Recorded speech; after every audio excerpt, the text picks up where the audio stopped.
रफ्तारी वसूलने के लिए हर किसी से रेट लिस्ट तय कर रखी है। इस रेट लिस्ट में टारगेट के जिंदा रहने की कीमत भी शामिल है।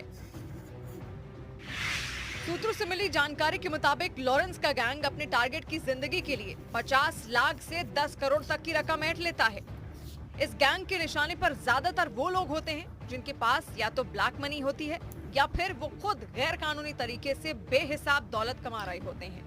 इन लोगों में बुकी भी शामिल हैं। गुरुजी यानी लॉरेंस का ये गैंग किन लोगों से कितनी रकम वसूल करता है, इस लिस्ट पर भी नजर डाल लेते हैं। लग्जरी कारों का शोरूम 5 करोड़, म्यूजिक इंडस्ट्री 5 से 10 करोड़, बिल्डर 2 से 5 करोड़, सराफा कारोबारी 1 से 2 करोड़, प्रॉपर्टी डीलर 2 से 3 crore, restaurant sweet shop 50 lakh से 1 करोड़, सट्टेबाज 2 से 5 करोड़, अवैध कॉल सेंटर 2 से 5 करोड़, शराब